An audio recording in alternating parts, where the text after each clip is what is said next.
Bienvenue pour les Actus 3V. Au programme, réouverture d'un service d'épluchage de vos châtaignes. Présentation des activités du prochain Forum Senior. Dernier épisode des rencontres littéraires avec un auteur de bande dessinée. Mais tout de suite, un fait divers à Mertzwiller. C'est un fait divers dont se seraient bien passés les Mertzwillerois. Les rumeurs les plus folles circulaient sur les réseaux sociaux et n'ont pas rassuré les habitants. La réalité est tout de même choquante. Le week-end dernier, un récidiviste présumé a été arrêté dans la commune après avoir poignardé puis violé une femme. La victime est hospitalisée, mais ses jours ne sont pas en danger. Le criminel purgeait une peine de 12 ans. Sorti en permission pour sa réinsertion, il n'a pas réintégré l'établissement carcéral et était en cavale depuis 6 semaines. Arrêté samedi midi aux alentours de l'étang, il encourt la perpétuité. Dernier rebondissement, le suspect Nicolas Weiss serait l'auteur d'une autre agression à coups de hache sur un septuagénaire, lui dérobant et brûlant sa voiture. Ce jeudi matin, la police judiciaire était venue en nombre dans la commune pour poursuivre l'enquête. Face à ce triste événement qui résonne dans l'actualité nationale, le maire de Mertzwiller, Jean-Claude Schrebler, prévoit de soumettre au conseil municipal une proposition de motion adressée au ministère de la Justice. Le Parti socialiste organisait un référendum pour ses militants ce week-end. À Niederbronn-les-Bains, un bureau de vote était ouvert, peu fréquenté, les votes étant possibles sur Internet. Tellement possible que des fraudes sont apparues, certains ont voté plusieurs fois. Le résultat ne s'en trouve pas perturbé, 90% des 250 000 votants ont dit oui à l'unité de la gauche et des écologistes aux futures régionales qui auront lieu le 6 et 13 décembre. Les châtaignes occupent une place particulière dans le secteur. L'atelier d'épluchage créé l'an passé se déroule au sous-sol de l'épicerie sociale. Les machines ont été financées en partenariat avec le Parc naturel régional des Vosges du Nord, des fonds européens et français, ainsi que 4 communautés de communes, dont celle du pays de Niederbronn-les-Bains. Et le succès est au rendez-vous. L'année dernière, on était à 1300 kg sur toute la saison. Là, donc il y a des gens qui viennent avec 200, 300 kg, donc je pense qu'on va quand même aller vers les 2000 kg pour cette année. D'abord plongées dans l'eau, les châtaignes flottantes sont retirées. Elles ne sont pas bonnes. Ensuite, premier passage dans la décortiqueuse. Cette machine au bord rugueux épluche la première peau. À l'issue, les fruits sont blanchis à l'eau bouillante. Les châtaignes ont déjà une belle couleur jaune. Elles sont encore lavées et brossées pour enlever la seconde peau. Enfin, les plus revêches sont triées à la main avant la mise sous vide. Donc c'est sur prise de rendez-vous, donc au 03 88 05 04 00. Il faut un minimum de 10 kg, donc il faut préciser avec quelle quantité on vient pour qu'on puisse s'organiser. Sachant qu'il faut compter pour une quinzaine de kilos, il faut quand même compter une demi-heure de travail. Donc ça a lieu tous les mercredis, mais vu qu'il y a eu beaucoup de demandes, on a dû augmenter le nombre de jours, donc c'est le mercredi, le jeudi et le vendredi. Voilà, face à la demande importante de gens qui viennent de secteurs d'assez loin d'ailleurs pour cet atelier, donc qui est assez unique dans la région. La tâche est confiée à l'entreprise adaptée, l'ESAT Suzanne de Dietrich de la Fondation Zone 9. La prestation coûte 3 € par kilo de châtaignes épluchées. L'atelier prépare plus de 200 kg de ce fruit aux multiples vertus pour la fête de la châtaigne qui aura lieu ce dimanche 18 octobre.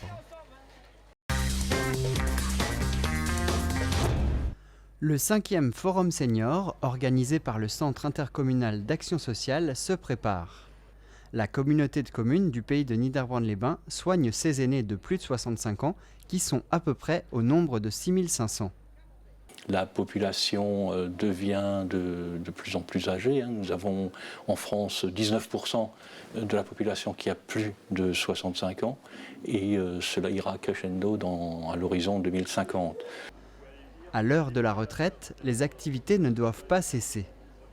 Je crois qu'il est important qu'on les accompagne par après pour les maintenir en forme physique, mais également intellectuelle. Et je crois que le forum s'occupe avant tout de leur proposer des loisirs.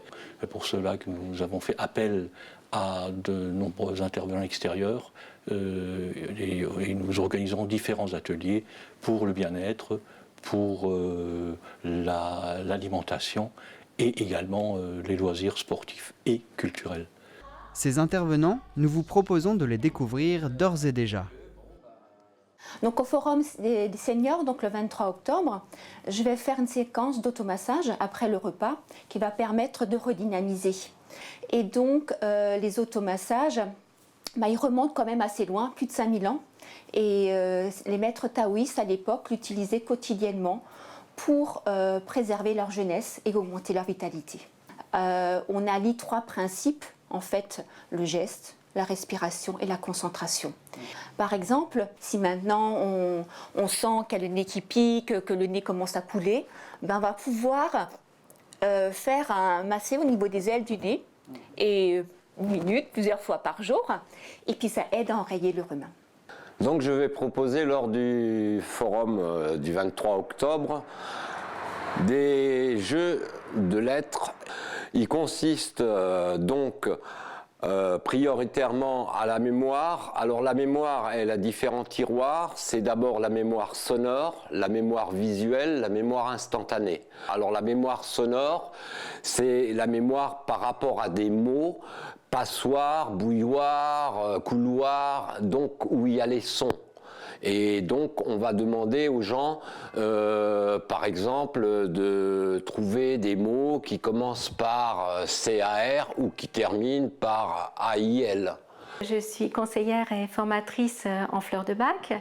Les fleurs de bac constituent un système simple, efficace et naturel pour gérer nos émotions négatives. Donc les fleurs de bac sont constituées de 38 élixirs floraux, tous différents. Chaque élixir va être relié à une émotion particulière. Et donc au Forum des seniors, je serai là pour parler de cette méthode simple et naturelle. Je parlerai plus particulièrement des fleurs permettant de gérer les états émotionnels de peur, d'angoisse, de stress. Le Forum Senior aura lieu le 23 octobre de 9h à 17h à la salle polyvalente de Gundershofen. Un repas sera préparé par les Amis des Fleurs, Fruits et Jardins de Niederbronn. Renseignements et inscriptions au 03 88 05 86 87. Le 9e art est à l'honneur aujourd'hui avec Joseph B. Bonjour. Bonjour. Alors on va parler de votre métier, vous êtes illustrateur de BD. Oui. En quoi ça consiste ? Auteur de BD, on peut dire, puisque je fais le dessin et parfois le scénario. Donc ça consiste à imaginer des histoires et puis ensuite à les dessiner, à les mettre en forme pour en faire des albums et que ce soit lisible et compréhensible et voilà, si possible, le mieux possible. Donc auteur de BD mais aussi professeur ? Oui, alors j'ai la chance de pouvoir être... je suis professeur donc à mi-temps aux arts décoratifs à Strasbourg. Aujourd'hui, l'école s'appelle Haute École des Arts du Rhin. Et j'enseigne dans la section illustration. Donc vous avez une vingtaine de BD à votre actif. Oui. Qu'est-ce qu'on peut en dire, des univers différents à chaque fois ? Alors ça a commencé par une rencontre, puisque j'ai rencontré Jean-Christophe qui était à l'époque étudiant en neurochimie et il est devenu chercheur par la suite. Et ensemble, on a commencé à écrire des histoires d'anticipation médicale politique. Donc comme la série Double Jeu, Double Jeu, Péché Mortel, qui sont c'est plutôt de la science-fiction. Et puis ensuite, au fil de mes rencontres avec d'autres personnes, j'ai jamais vraiment travaillé entièrement tout seul. Donc j'ai fait des histoires plutôt d'ordre un peu fantastique, celle-ci, Chimère, et puis un policier historique, le Décalogue, qui lui a touché j'ai eu la chance que ça touche le grand public pour le Décalogue. Donc ça c'était une série, c'est le premier tome, c'est ça ? Oui, tout à fait, il y en a 10, et avec le scénariste Franck Giroux. Est-ce qu'il y en a un qui retient particulièrement votre attention? Dans une œuvre, c'est difficile de choisir, mais... C'est toujours le prochain, parce que c'est le seul qui compte. Pour un auteur, c'est le seul qui compte. Alors bien sûr, j'ai un faible pour mes premiers albums, parce que c'est ce qui m'a permis de démarrer. Et puis, j'ai un faible pour le Décalogue, parce qu'il a eu un grand succès populaire. Et puis, mais c'est surtout le prochain qui compte. Et donc, vous avez des projets à venir? Oui. Alors, actuellement, je travaille sur on va appeler ça un essai scientifique en bande dessinée qui va parler des croyances, des phénomènes en œuvre dans les croyances. Et pour ça, donc, je prépare un livre d'environ 300 pages en noir et blanc. Il y en a pour 5 ans de travail à peu près. Donc il y a encore un petit peu de travail pour découvrir la prochaine œuvre. C'est clair. Et bien on suivra ça. Merci beaucoup. Je vous en prie, merci.